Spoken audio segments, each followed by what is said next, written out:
Ya, gracias. Ahora me ha cortado mi inspiración, la voy Perdón. a...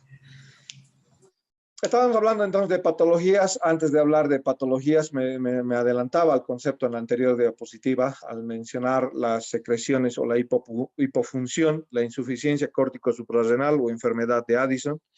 ¿Qué le damos a un paciente que tiene alteración de la secreción córtico-suprarrenal?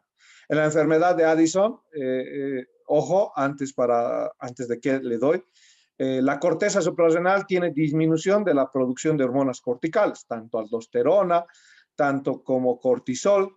Esta atrofia, 80% de las personas se deben a orden autoinmune. El mismo cuerpo ataca al mismo cuerpo y la causa de la enfermedad de Addison o la hipofunción de las glándulas suprarrenales es de origen autoinmune.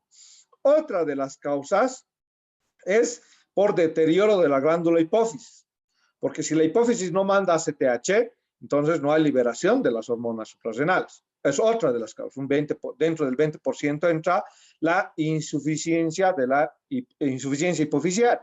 Otro, los tumores hipohipofisiales, con poca secreción de hormonas.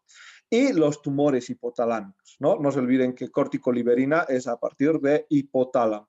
Y eso genera la deficiencia de mineralocorticoides, glucocorticoides. En los mineralocorticoides, ¿cómo vamos a tener al individuo? Menos reabsorción de sodio en el individuo, o con menos mineralocorticoides, con menos aldosterona, hay un descenso llamativo del volumen extracelular. ¿Por qué? Porque va a haber una menor reabsorción de sodio en este individuo.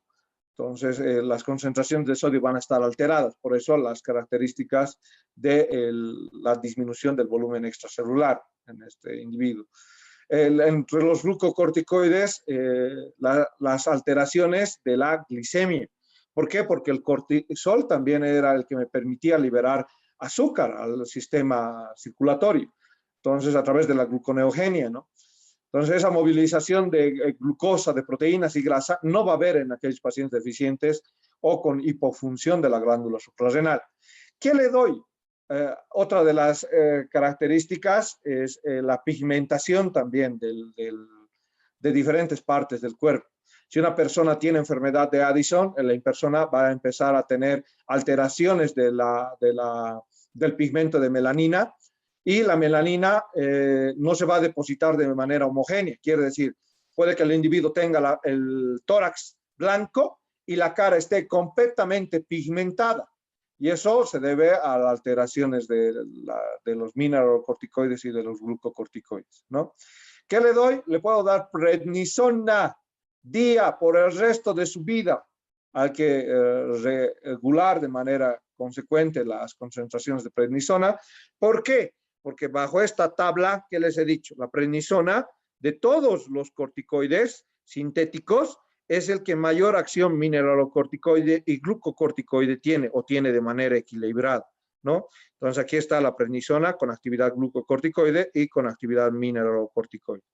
Bien, el medicamento ideal para los pacientes con Addison. ¿Por qué no le doy 9-alfa-glucocortisol?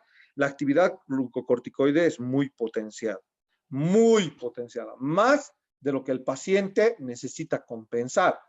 En algunas crisis addisonianas, a los que tienen crisis por enfermedad de Addison, donde pueden tener alteraciones de la secreción de glucocorticoides y mineralocorticoides, puede utilizar la 9-alfa-fluorocortisol, pero en crisis.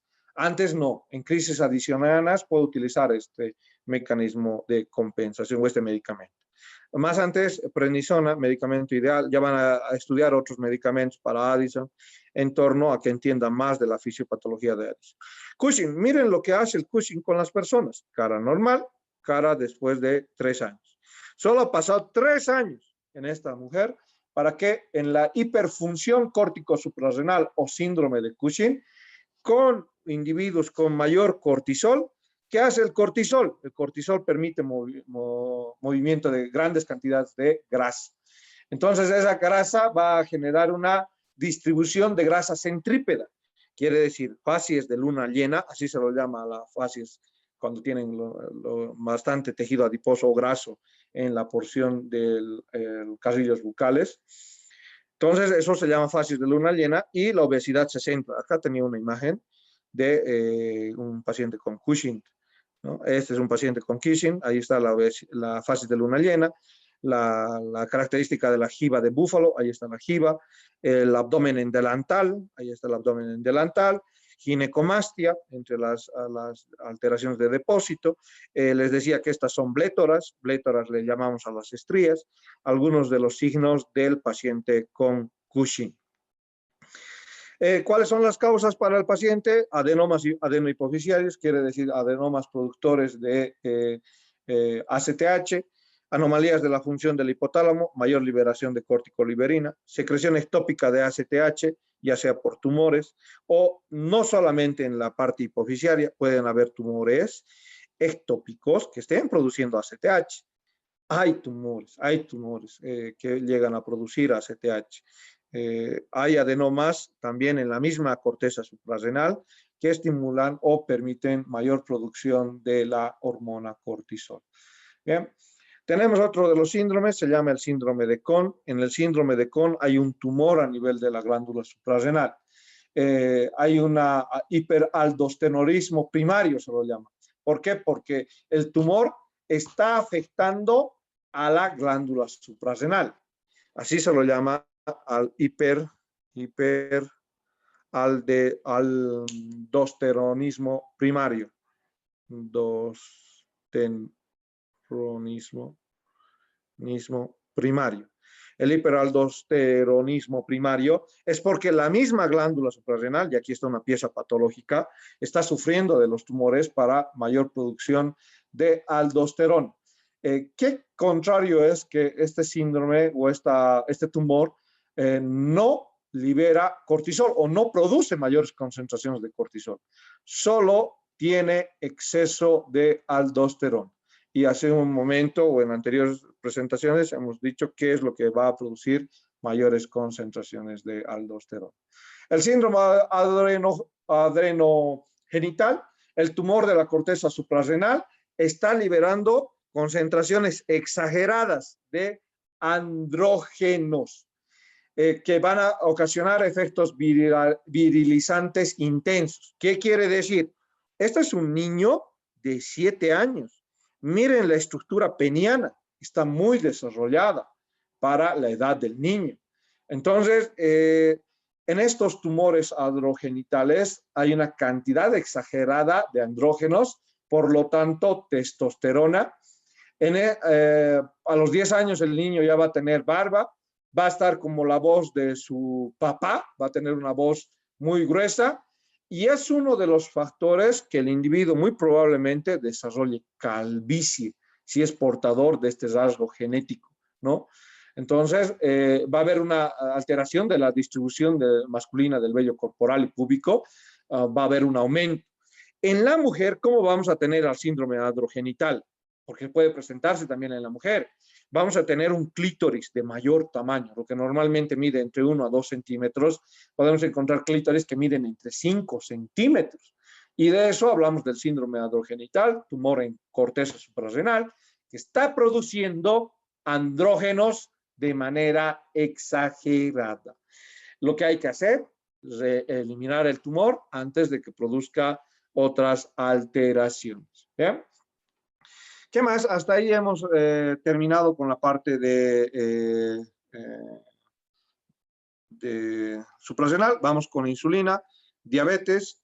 Acá tengo una presentación propia de diabetes. Vamos mencionando con diabetes en torno a diabetes y lo que es las hormonas, la insulina y glucagón.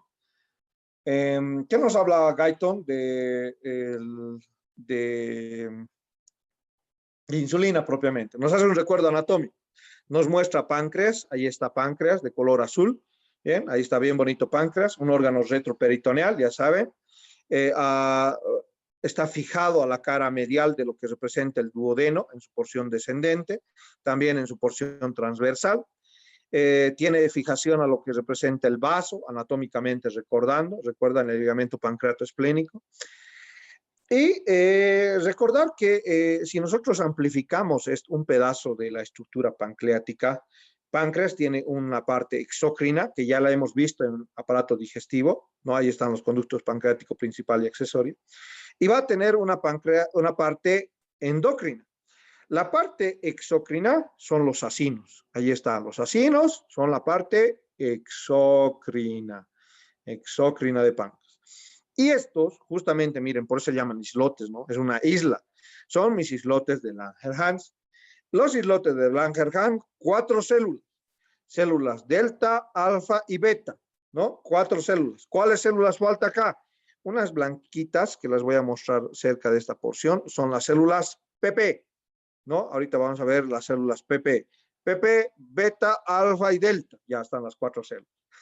¿Qué produce cada una de las células en su orden endocrino? Las células beta, que representan casi el 60 al 65% de la totalidad de los islotes, producen 2 hormonas, insulina, y producen amilina. Por si acaso, ya les estoy presentando la amilina. Les presento, pero les digo lo mismo que este bestseller me dice. Guyton es un bestseller. No conocemos mucho de la amilina. Lo único que conocemos es que cuando más amilina se produce, menos insulina se va a producir.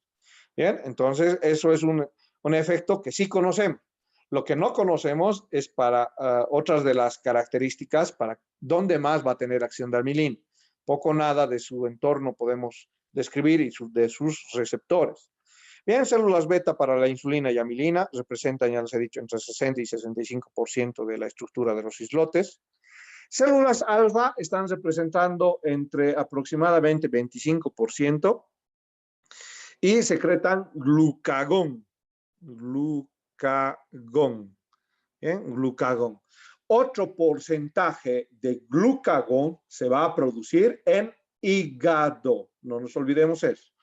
Y las características de las células delta, estas son mis células delta, que constituyen cerca del 10%, ya tengo 60, 70, casi 95% entre las sumatorias, 60 para las beta, 25 para las alfa y 10% para las delta. Las delta van a producir somatostatina. Ya saben, la hormona de crecimiento, parecida a la insulina, entonces por eso se la dice. Acá somatostatina, ¿bien? La hormona de crecimiento actúa liberando medina C, no se olviden. La somatostatina en las células delta, el 10%, y las PP, les decía, acá van a venir lo que son las PP, que son del polipéptido pancreático, cerca del 5%, del 1 al 5%, las PP, las células que producen el polipéptido pancreático, ¿no? Y también tenemos poco o nada de información al respecto del polipéptido pancreático, ¿no? Entonces, trabajo de investigación para ustedes, para cuando salgan profesionales o para cuando ustedes gusten averiguar sobre el péptido pancreático y sobre la amilina. Algo que resaltar en preguntas de residencia médica, no sé, les gusta a algunos doctores preguntar dónde y cuándo aislaron por primera vez a uno de los metabolitos importantes en páncreas, o una de las hormonas, perdón, que es la insulina. ¿Alguna vez han visto los premios de Best, al que le han dado a Cristiano Ronaldo, a Messi, ¿no? Entonces se van a acordar de Best. Batting y Best son los que han aislado por primera vez en 1922 a la insulina. Aunque no crean, esto está en la pregunta de residencia del año pasado, quién aisló por primera vez a la insulina, y el año también está, ¿no? Son cosas que a veces uno no pensaba encontrar en los exámenes de residencia, los encuentra, son los que han aislado por primera vez entonces, Best y Banting a la insulina. Hasta antes de ese aislamiento, la mortalidad del paciente diabético era alta. ¿Cómo tratar algo que no sé qué es, ¿no? Entonces, los pacientes, imagínense, los diabéticos de ahora que presentan las 3 P's para diagnosticar diabetes. ¿Qué son las 3 P's? Polidipsia, polifagia y poliuria. Esas son las 3 P's para diagnóstico de diabetes. Polidipsia, mucha sed. Polifagia, mucha hambre. Poliuria, mucha orina. Entonces, esas son las tres pues que me presenta el diabético. Como yo, antes del aislamiento de la insulina, relacionar siquiera de que había una enfermedad que era producida por la disminución de la producción de insulina, ¿no? Entonces, eso ha generado de un tiempo a esta parte que estos pacientes diabéticos puedan vivir de manera adecuada, ¿no? Puedan vivir de manera adecuada y no tener solo una vida adecuada, una sobrevida muy alta. Conozco pacientes que se les ha diagnosticado diabetes cuando tenían 30 años, diabetes tipo 2, y ahora tienen 70 años. 40 años han vivido con diabetes. Entonces, lo han sabido hacer, han sabido cómo alimentarse, han sabido cuidarse, ¿no? Porque también, así como conozco a estos individuos que han vivido 40 años con diabetes, conozco personas diabéticas que han sido diagnosticadas a sus 50 años y han fallecido a los 2 años siguientes. ¿Por qué? Porque dentro de la culturalidad en nuestra Bolivia está el de decir que, pucha, no existe la diabetes y se puede curar con hierbitas, no tomes nada de metformina, no tomes nada de insulina y mueren por cetoacidosis. Y vamos a explicar esta cetoacidosis, ¿no? Lo ideal es, lo decía en una característica, ustedes son muy jóvenes, algunos tal vez.